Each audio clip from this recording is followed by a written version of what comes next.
Эфир абхазского телевидения продолжает русская служба новостей. Здравствуйте! Сегодня в выпуске.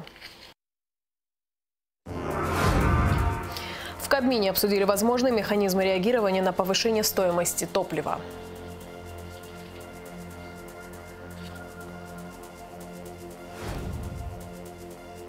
Пресс-конференция министра здравоохранения Эдуарда Будба.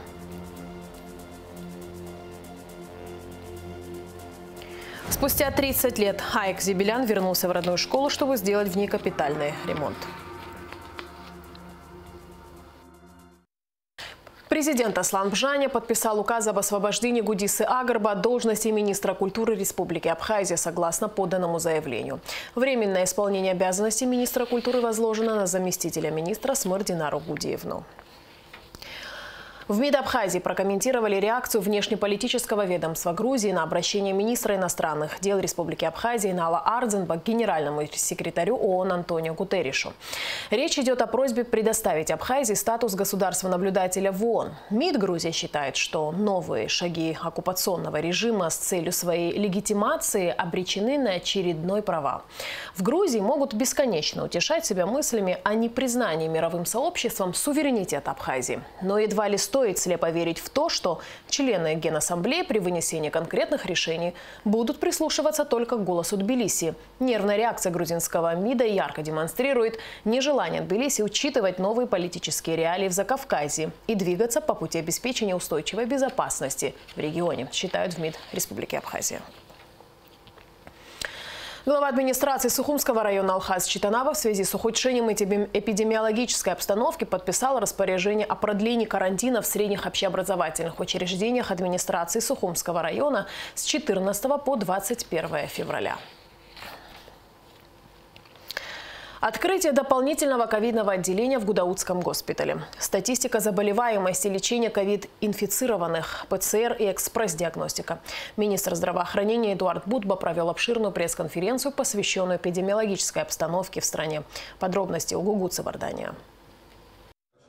На встрече министр здравоохранения Эдуард Будба рассказал об итогах рабочей поездки в Москву, на которой были обсуждены важные вопросы сотрудничества между Минздравами Республики Абхазия и Российской Федерации. В ходе встречи с абхазской стороны прозвучало предложение возможности подписания межправительственного соглашения между Абхазией и Россией о взаимном признании лицензий на осуществление медицинских услуг. К примеру, вот как у нас на примере Министерства образования, когда наши дипломы абхазские признаны в Российской Федерации и российские дипломы признаются на территории Республики Абхазия.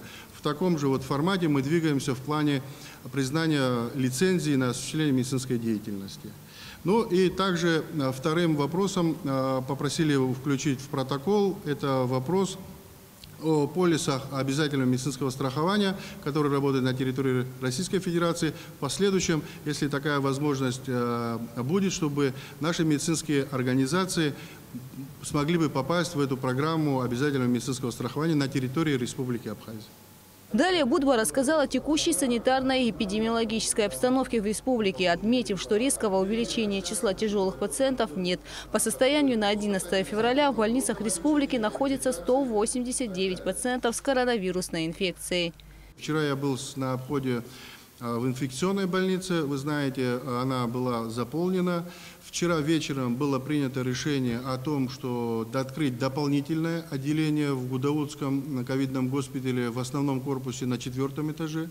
Сегодня туда выехали дополнительные бригады для того, чтобы в случае поступления наших граждан мы были готовы к приему и необходимому квалифицированному лечению, оказанию помощи нашим гражданам. Продолжают свою работу и пункты забора ПЦР. Учитывая быстрое распространение штамма омикрон, специалисты СЭС заранее разработали график приема анализов. Нам приходилось менять сотрудников, как уже было сказано, менять потоки перераспределения биоматериала. Но в целом все те, которые нуждались в диагностике, ее получили. Также вам известно, что параллельно с ПЦР-диагностикой мы стали применять активную экспресс-диагностику. В принципе, у нас с лета прошлого года уже в приказе было прописано, что экспресс-диагностику на антиген мы можем практически приравнивать к ПЦР-диагностике. И пациент, который положительный на экспрессе, качественном экспрессе, он приравнивается и обозначается уже у нас в базе как ковид-позитивный пациент. И перепроверять этот тест, ПЦР-диагностикой, нет необходимости. Накануне в Абхазию поступила новая партия вакцины «Спутник Лайт» в количестве 3000 доз с сроком годности до апреля 2022 года. По городу Сухум на сегодняшний день 2522 заболевших COVID-19. В связи с ростом заболеваемости COVID-19 с 31 января столичные школы были вынуждены уйти на карантин. На сегодняшний день по статистике каждый день мы мониторим информацию, то в детской поликлинике, если еженедельно нам дают информацию, там заболевших был прирост большой, значит, в прошлый понедельник было, если 89 человек, например, скажем, на сегодняшний день у нас заболело 35 детей. То есть мы видим, в принципе, такое плавное снижение заболеваемости.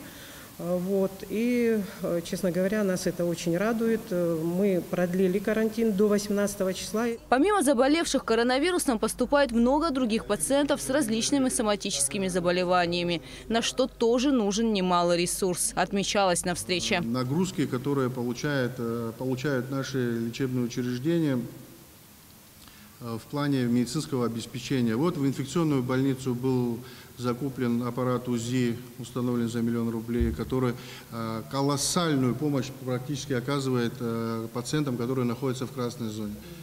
Да, рентген-аппарат там установлен, там машина стоит, КАМАЗ, который амбулаторно там, автоматический биохимический анализатор был приобретен.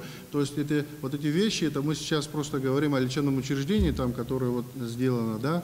Допустим, вот город Гал, оцифрованный рентген установлен в городе Гал, который там такого качества рентгена не было давно, ну я не знаю, точно более 10 лет рентген там нормально не функционировал, старыми, как говорится, растворами, кассетами пользовались. Сегодня там стоит рентген, оцифрованный, цифровой рентген, который хорошо работает. Тоже государство уделяет внимание. 1,2 миллиона рублей было потрачено на это. Такой же рентген, отремонтированный, такой же, как и в Галах, мы сделали и в Ачимчирах. Цифровой рентген, тоже оцифрованный на 1,2 миллиона рублей.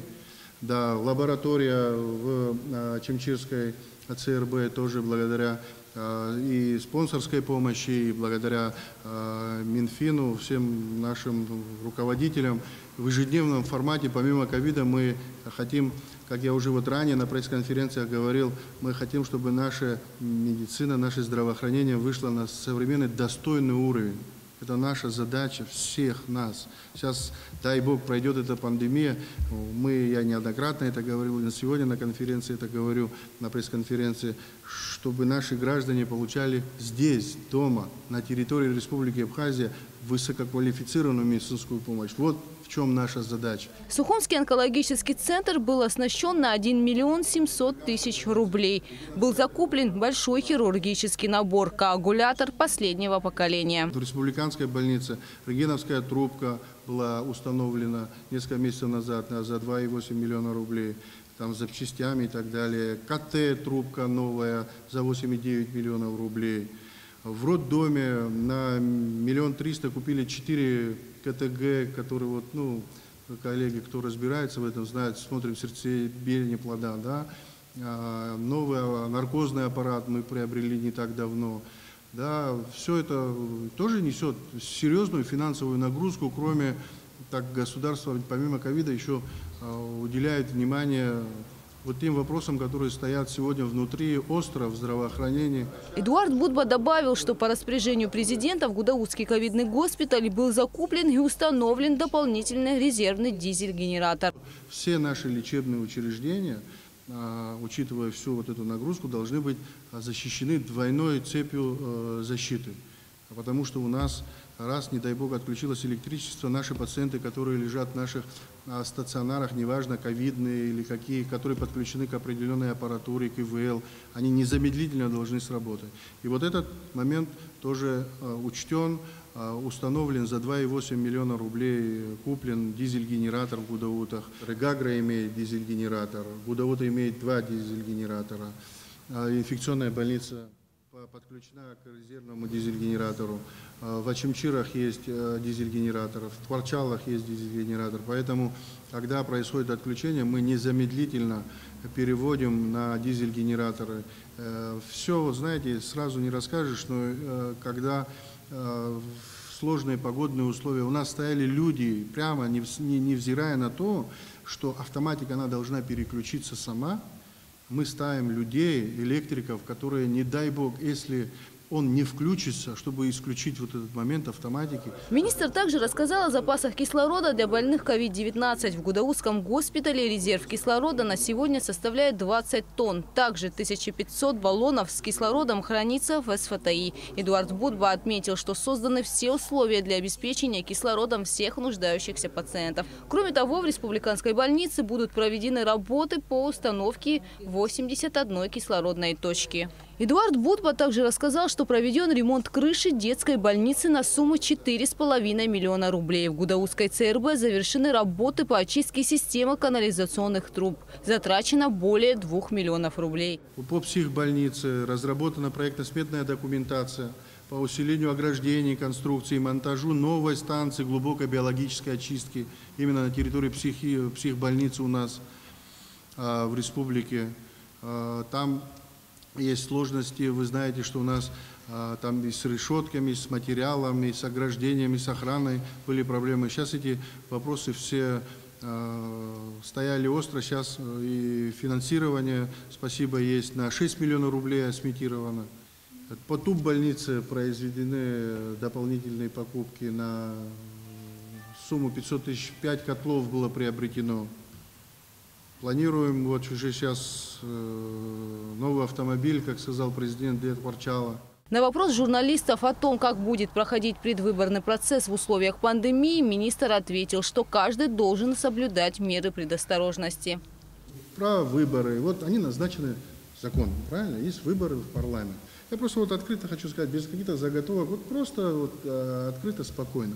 Вот я лично многократно, постоянно говорю о том, что не собирайтесь, свадьбы не проводите. Ну, потом после этих свадеб компаний мы, врачи, мы уже знаем, с какой свадьбы, куда, кто попадет, в какое лечебное учреждение они попадут. Мы это уже прогнозировали, но все равно, к сожалению, нас не слушают. Медицинское сообщество не услышано было. Это же так? Ну, мы же знаем, что мы проводили свадьбы большие. Я же об этом говорил, когда люди находятся в красных зонах, здесь слышим свадебные сигналы, люди делали кампании свадьбы. Да, будут выборы, будут определенные участки. Не надо обязательно скапливаться. Есть время с такого-то по такое-то. Не надо скапливаться, надо прийти, одеть маски, защищаться, прийти и проголосовать, сделать свой выбор. На вопрос о том, планируется ли закупка аппарата ЭКМО в больницу, Эдуард Будба ответил, что это не просто аппарат для лечения больных. Это целая система, требующая подготовленного кадрового потенциала. Это не просто аппарат ЭКМО. Это большой комплекс операционных блоков, где он устанавливается. Нужны определенные компетенции врачей, которые будут на этом оборудовании высокоточном, очень дорогом работать. Я вам так скажу, не во всех ведущих российских клиниках эти аппараты стоят. Я знаю, что стоят, ну там, не во всех, но там вот сейчас там стоят и так далее. Раньше не было, там в Краснодаре не было, сейчас есть, там в первой краевой я знаю, во второй краевой я знаю. Это такая процедура очень непростая и требующая достаточной подготовки даже тех специалистов, которые имеют многолетний опыт работы. Поэтому тут вот так сказать, что мы завтра поставим ЭКМО и будем работать, это я вас не буду так обнадеживать. У нас есть сложные пациенты, которые прошли ЭКМО в российских клиниках. К счастью, они здоровы. Есть пациенты, которые погибли на ЭКМО. Это процедура такая, которая не стопроцентная и там дает выздоровление, излечение. Это, если вы почитаете более там, поглубже и повнимательнее, вы поймете, что это очень такая процедура, которая несет большие риски. Даже несмотря на то, что пациент уже крайне тяжелый. Взять его на ЭКМО – это тоже решение консилиума. Накануне в Гудаутской ЦРБ было зарегистрировано 6 летальных случаев. Эдуард Будба рассказал, что у всех больных были тяжелые сопутствующие заболевания. К сожалению, возраст молодой, но организм настолько был уже изношен, что настолько выраженная была кардиомиопатия. Это вот один пациент. Второй пациент, который был переведен с инсультом, с тяжеленным. Еще один пациент после обширного инфаркта. Пациент еще один после тяжеленных ожогов дыхательных путей. Министр здравоохранения ответил и на другие вопросы журналистов. Гугу Савардания, Инала Гухава, Абхазское телевидение. В кабинете министров обсудили возможные механизмы реагирования на повышение стоимости топлива на внешних рынках. Ситуация в России изменилась. Ожидается рост цен в пределах 80%. Это непосредственно влияет на внутреннее ценообразование в Абхазии, на 100% зависящее от импорта ГСМ. Предлагаемый к обсуждению проект постановления правительства предполагает переход от централизованного установления цен к установлению размеров надбавок в процентах от сумм затрат компании. Это позволит оперативно реагировать на повышение или понижение цен, учитывать разницу в расходах на приобретение нефтепродуктов и разницу в суммах логистических затрат при их реализации. По итогам совещания могу сказать, что все пришли к единому мнению, что, к сожалению, цены неизбежно будут расти по независящим от нас обстоятельствам. Все заинтересованы в том, чтобы конечный потребитель не ощутил это на себе. Правительство предлагает рассмотреть проект постановления, в котором обозначены меры по плавному увеличению цен. Мы внесем свои предложения, рассмотрим и, безусловно, будем двигаться в направлении того, чтобы население не почувствовало резкого скачка цен. Мы обсуждали ситуацию, которая, кстати говоря, не нова. Периодически возникает вопрос цены на топливо. К сожалению, это объективные причины. От нас практически ничего не зависит, потому что мы страна, которая не производит. Мы готовим ряд предложений, которые будут, значит, озвучены в ближайшее время всеми участниками рынка. Полную версию заседания в Кабмине смотрите сразу после выпуска новостей. Художник Руслан Габлия, скульптор Амиран Адлиба на встрече с премьер-министром Александром Анквабом рассказали о ходе подготовки к увековечиванию памяти участников Великой Отечественной войны 1941-1945 годов, призванных из Абхазии и погибших при обороне и освобождении Крымского полуострова. Памятный знак, выполненный из гранита, станет частью мемориального комплекса в Крыму. Его торжественное открытие состоится 9 мая 2022 года. По словам авторов обелиска, его проект прошел согласование с властями Республики Крым. Александр Анкваб выразил благодарность Руслану Габлия и Амирану Адлиба за проведенную работу. 10 февраля в пресс-центре «Спутник Абхазия» состоялась пресс-конференция. Одной из основных тем которой стало объяснение причин необходимости введения графика верных отключений в Абхазии. Тему продолжат наши корреспонденты.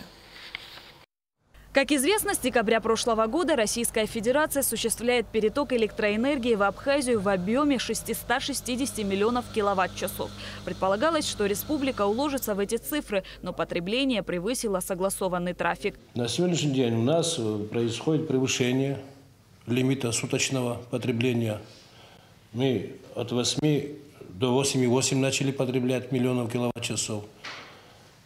Это, естественно, отражается на общий объем месячный, если сложить, будет превышать выше 250 миллионов киловатт-часов. Поэтому мы были вынуждены внести ограничения. На российской стороне на этой подстанции введены в работу противоаварийная автоматика. и превышение чревато полным погашением. То есть эти линии могут отключиться и полностью обесточить часть Абхазии, часть Абхазии, и потом уже повторно включать, это занимает много времени, и до этого доводить нельзя. И поэтому в западной и в центральной части Абхазии, то есть и город Сухум тоже питается сейчас за счет перетока со стороны Российской Федерации. И вот в связи с этим были введены вот эти ограничения в Гудовском районе, в Кагском районе и в городе Сухум. Это и бесконтрольное расходование электроэнергии, и незаконное расходование электроэнергии. И все это усугубило наше положение вот в данный момент. Начальник диспетчерской службы Черноморэнерго Гурам Джаджая отметил, что переток будет осуществляться до конца марта. На сегодняшний день мы превышаем суточный лимит потребления, поэтому вынуждены были ввести ограничения, отметил Джаджая. Что касается отключений в восточной части Абхазии, то это связано с тем, что средний приток воды на Ингургэс опустился до критических отметок. На данный момент средний приток в январе составил 40 кубических метров в секунду, сегодня 30 кубических метров в секунду, средний приток, среднесуточный приток. Дефицит, если мы его не будем покрывать, уровень и так уже ниже критического, он уже достиг 415 метров, пошел и ниже. Просто-напросто Ингургэс будет вынужден остановиться и будет работать строго по притоку. Это получается, что будем получать электроэнергию только по набираемой воде. То есть не график отключений будет, а график подачи будет в будущем электроэнергии почасовой. Чтобы этого избежать, мы начали в ночное время отключать восточную часть. И в дневное время на 2 часа то же самое, восточную часть отключаем. Единственный выход из этой ситуации – получение перетока по ВЛ 500 киловольт Кавказионе.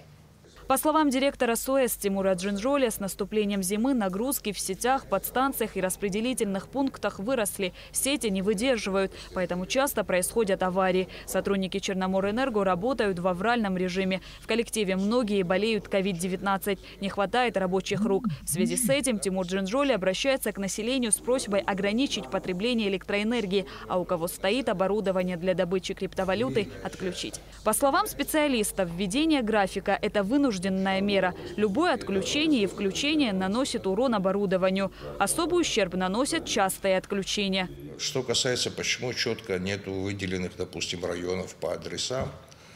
Ну, вы знаете, у нас в городе очень сложная схема, она взаимопроникаемая. Значит, один фидер может обслуживать начало одной улицы, перейти на середину другой улицы. Как-то вот так вот выделить отдельно и сказать, что этот фидер обслуживает в это направление, ну, нет такого, не получается. Потому был опубликован график. Значит, согласно этому графику, я думаю, что можно понять, к какому фидеру относится и данный адрес. Оплата за потребление электроэнергии в республике очень низкая. Ситуацию может спасти автоматическая система учета и контроля, отмечалась на встрече. Такая система позволила бы контролировать норму потребления электроэнергии. От перегруза, то есть каждый абонент будет иметь определенную мощность, согласованную с энергоснабжающей организацией. По мощности, во-первых, перегруз будет отключаться, он должен будет уменьшать мощность, и после этого автоматически включится питание.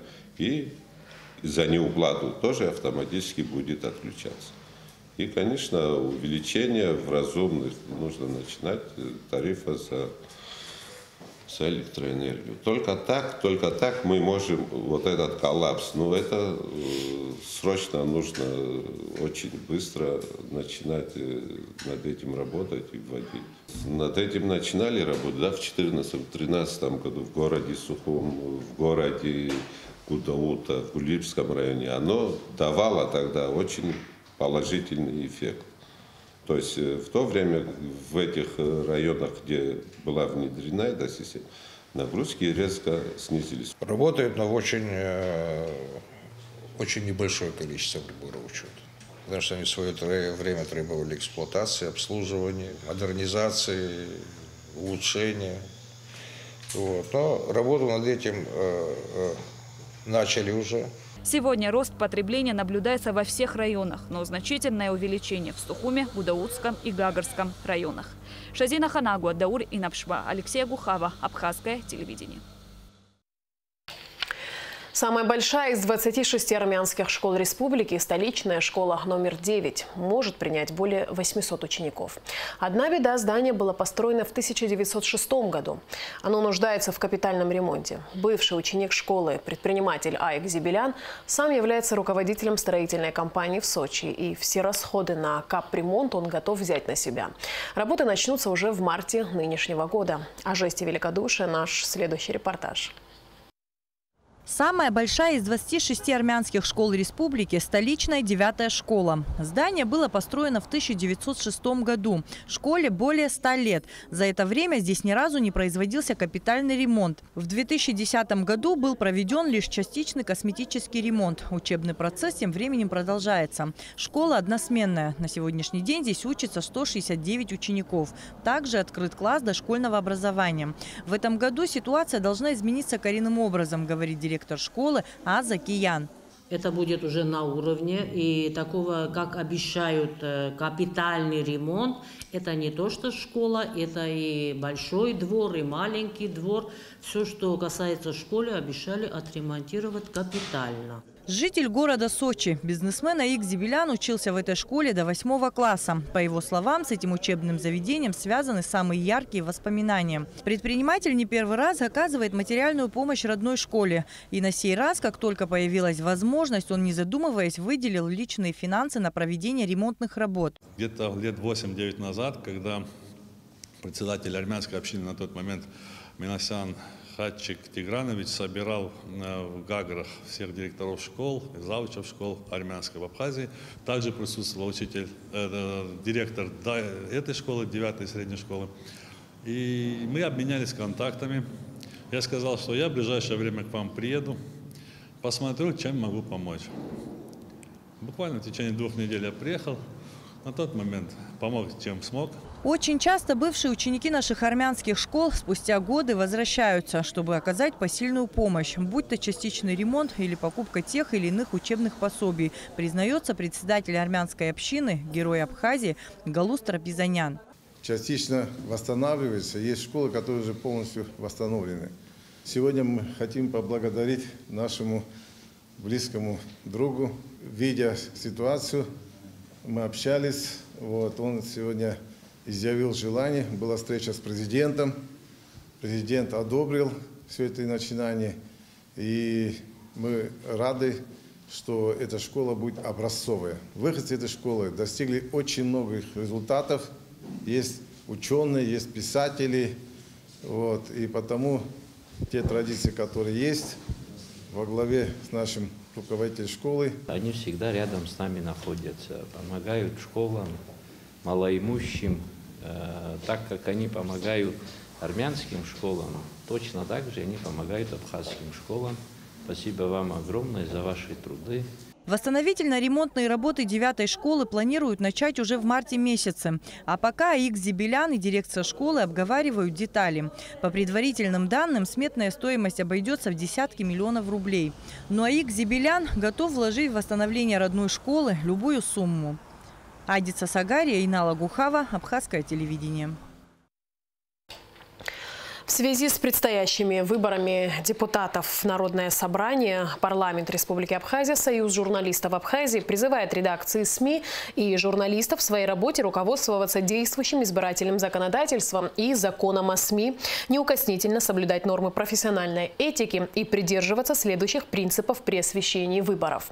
Создавать всем кандидатам в депутаты Народного собрания парламента Республики Абхазия, независимо от их политических взглядов, равные информационные возможности. Способствовать тому, чтобы все материалы, посвященные выборной тематике, были объективными, беспристрастными, информативными и взвешенными по отношению ко всем кандидатам в депутаты Народного собрания парламента Республики Абхазия. Не распространять информацию, заведомо порочащую честь, достоинство и деловую репутацию кандидатов, не допускать публикаций, способствующих национальной или религиозной нетерпимости. Профессионально, объективно и в полном объеме освещать основные этапы избирательной кампании, чтобы каждый гражданин имел возможность реализовывать свои избирательные права. Проводить четкое различие между агитационными публикациями и информационными сообщениями. Продолжаем выпуск. 11 февраля абхазскому писателю, публицисту и общественному деятелю Николаю Ичифовичу Хашиг исполнилось бы 90 лет. Николай Хашиг являлся членом Союзов писателей СССР, Абхазии и России. Он был удостоен почетного звания «Заслуженный работник культуры Абхазии», награжден орденом Махзапша 3-й степени. Николай Хашиг – автор более 15 книг на абхазском языке, ряда публицистических статей, посвященных общественно-политической и культурной ситуации в современной Абхазии. Хашиг перевел на абхазский язык рассказы Антона Чехова «Игра», Георгия Гулия «Хозяйка дома», «Дилижанс» и другие. Николай Хашиг – автор книги «Апсора», посвященной моральному кодексу абхазов, их ценностям и традициям. Мы предлагаем вашему вниманию передачу о знаменитом писателе в нашей программе сегодня. Не стало доцента кафедры бухгалтерского учета и аудита экономического факультета АГУ, члена Всесоюзного методического совета учетно-финансовых дисциплин, автора учебно-методических пособий Ларисы Павловны Щербаковой. Лариса Павловна проработала более 40 лет в АГУ. За это время она воспитала не одно поколение молодых специалистов в области бухгалтерского учета и аудита. Лариса Щербакова – автор 14 научных трудов, более 20 исследовательских статей, разрабатывала для студентов АГУ учебные книги. Она снискала уважение среди коллег и студентов, пользовалась заслуженным авторитетом в коллективе. Ректорат Абхазского государственного университета, профессорско-преподавательский состав, преподаватели и студенты выражают глубокие соболезнования семье, родным и близким Ларисы Павловны. А сейчас мы предлагаем вашему вниманию оперативную сводку Министерства внутренних дел Республики Абхазия.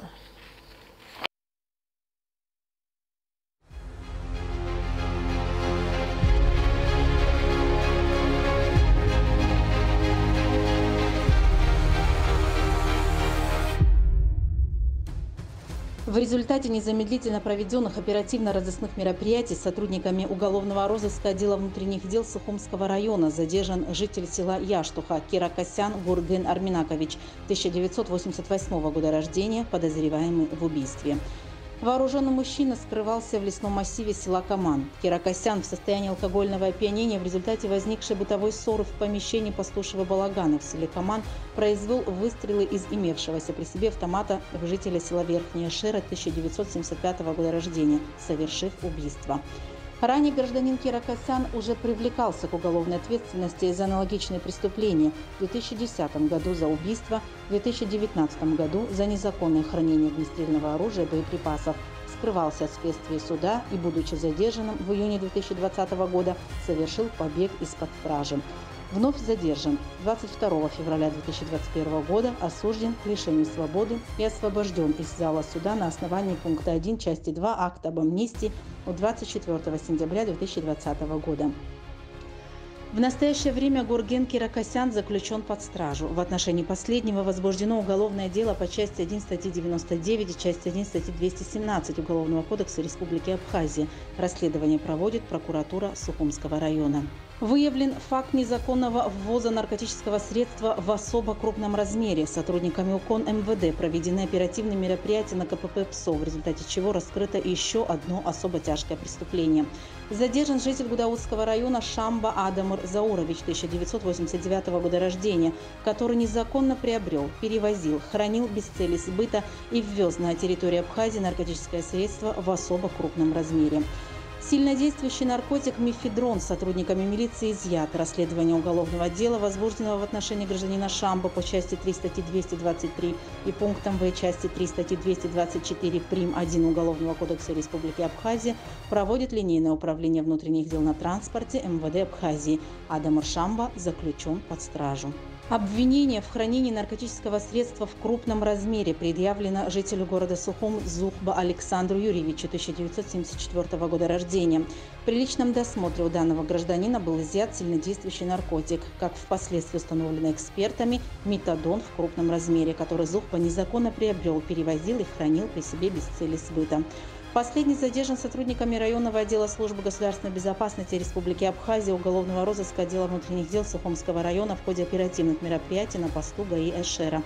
Гражданин Зухба содержится под стражей. Расследование проводит следственная группа отдела внутренних дел Сухумского района. По факту незаконного хранения психотропного вещества возбуждено уголовное дело в отношении жителя Сухумского района 1989 года рождения Чолокян Степана Аршаковича. Оперативные мероприятия сотрудники уголовного розыска отдела внутренних дел по Гудаутскому району провели на посту ГАИ Бамбора, в результате чего при осмотре автотранспортного средства гражданина Чолокян обнаружены медицинские препараты в блистерах и россыпью.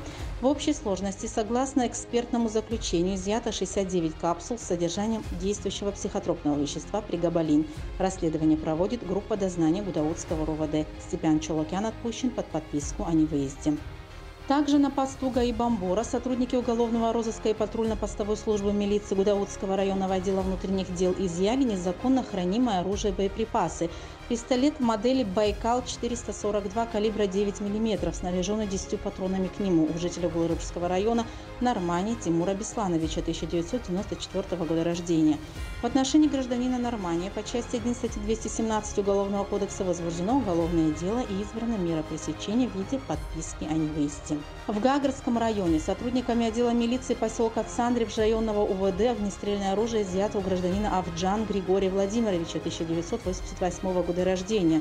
Житель села Лапстхара незаконно хранил в подсобном помещении домовладения по месту своего проживания карабин СКС технически исправный и пригодный к производству выстрелов. По данному факту отделом дознания УВД по Гагарскому району возбуждено уголовное дело. С Григория Авджан взята подписка о невыезде. Последнему предъявлено обвинение по части 1 статьи 217 Уголовного кодекса Республики Абхазия. В ходе оперативно-розыскных мероприятий задержан ранее разыскиваемый ОР ОВД по Сухумскому району по подозрению в хищении чужого имущества Ашуба Адыгур Нуриевич, 1979 года рождения. Преступление имело место в селе Баслат Сухумского района 26 октября прошедшего года, когда гражданин Ашуба по предварительному сговору с Акусба Ахра Геннадьевичем проникли в магазин по улице Чанба, откуда тайно похитили денежные средства из кассы торговой точки, после чего с места преступления скрылись. В ходе следственно-оперативных мероприятий Акусба был задержан и заключен под стражу, а Адгур Ашуба объявлен в розыск. В настоящее время Ахра Акусба ожидает решения суда. Уголовное дело в отношении Ашуба возобновлено производством. Последний заключен под стражу. Расследование проводит следственная группа отдела внутренних дел по Сухумскому району.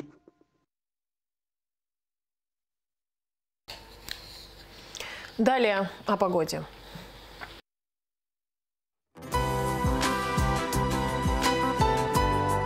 По сообщению Гидрометцентра, погода на территории Абхазии в выходные дни ожидается облачная с прояснениями. В предгорьях снег. Температура воздуха ночью 6, днем 8. Температура морской воды плюс 9.